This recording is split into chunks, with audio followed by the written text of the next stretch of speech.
Hello, this is Landon Meyoung with KSU News Now.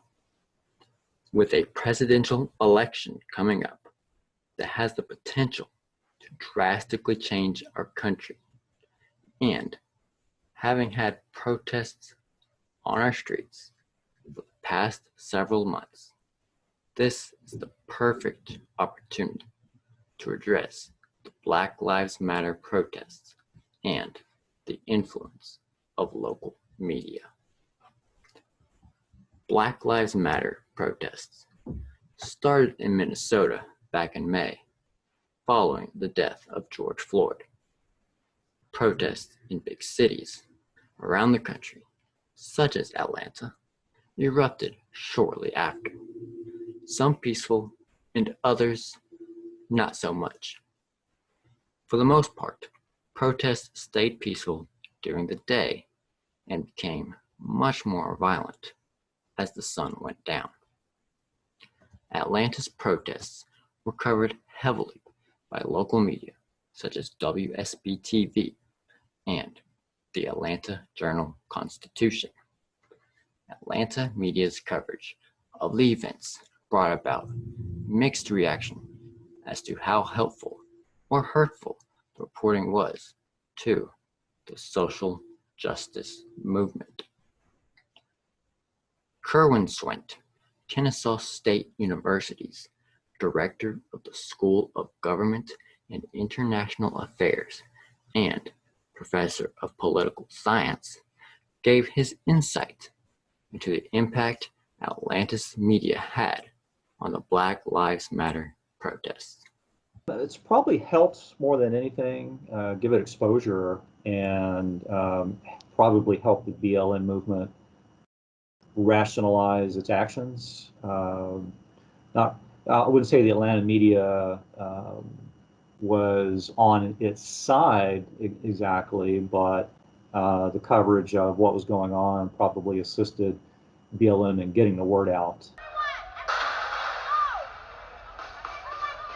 Swint said that although local media has not affected the rise or decline in protests in the Atlanta area, the upcoming presidential election could. I think if Biden wins the election, protests won't go away. I think it'll probably take a little bit of the fire out of it.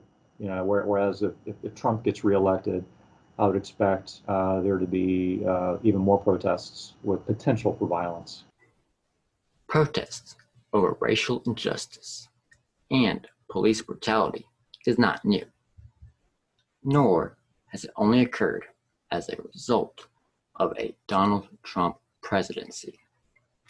Trayvon Martin, Michael Brown, and many other minorities died at the hands of police officers during the Obama administration.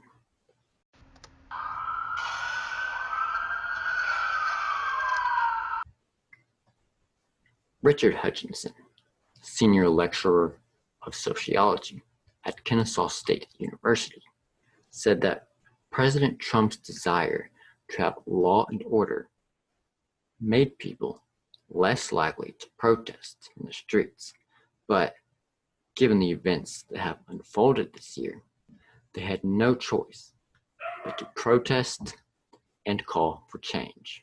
The murder of George Floyd was so dramatic.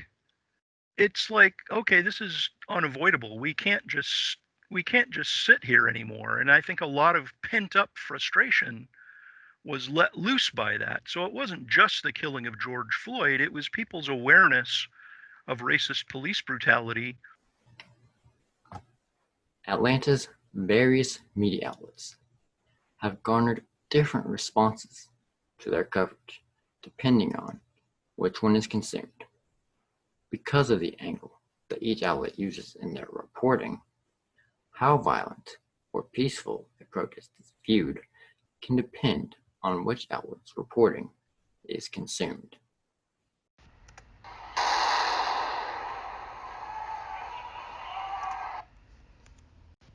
Tara Taylor, assistant professor of sociology at Kennesaw State University, said that the news source that is consumed plays a big part in one's interpretation of the protests in Atlanta because there will be a variety of different spins on the stories. I do think that there is a distinctive way in which the portrayal, the narrative is being spun by these various sources. And so some of them can incite people for fear, it could incite people to violence, or it could incite people to activism. Atlanta media, just like national media outlets such as Fox News and the New York Times, has covered protests extensively since May, when George Floyd was killed.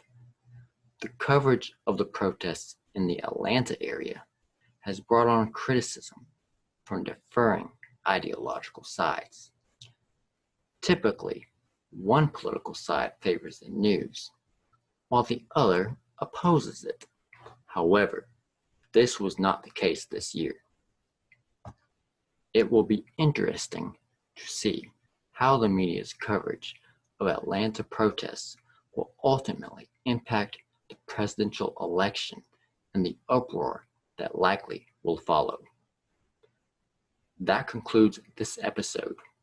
I am Landon Mion with KSU News Now.